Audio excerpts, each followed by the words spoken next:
Pemilihan umum atau pemilu tahun 2024 semakin mendekat. Namun, situasi yang mengkhawatirkan terjadi di Kecamatan Seberang Ulu 1, Kota Palembang. Sebanyak 1.000 pemilih pemula di wilayah tersebut belum melakukan perekaman kartu tanda penduduk atau KTP. Camat Seberang Ulu 1 Kota Palembang, Mutiar Hijrun mengatakan ada sekitar 1.400 warga Seberang Ulu 1 yang berumur sudah 17 tahun atau pemilih pemula, namun dari data yang ada hanya 400 warga yang baru membuat KTP. Atas hal tersebut, Hijrun menghimbau warga untuk segera melakukan perekaman KTP di UPT Jalan Mataram dengan hanya membawa kartu keluarga. Karena KTP adalah salah satu persyaratan utama yang harus dipenuhi oleh pemilih untuk dapat memberikan suara pada saat pemilu.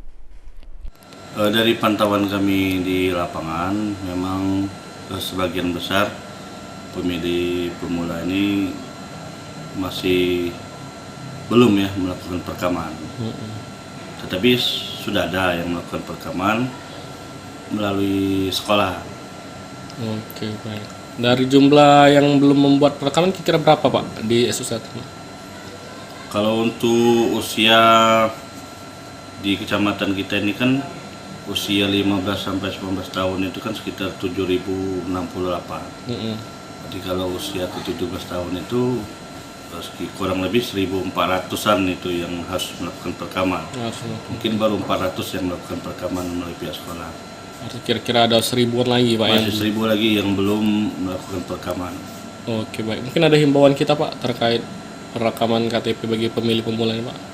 Ya, jadi himbauan kami akan bersurat kepada Lurah untuk mengaktifkan kepada Pak RW dan RT untuk menghimbau kepada pemilih pemula untuk melakukan perekaman.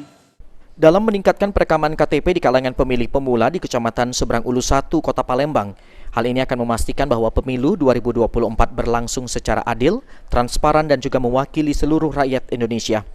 Keterlibatan aktif dari pemilih pemula adalah kunci dalam memastikan proses pemilu yang sukses dan juga demokratis. Irawan PAL TV.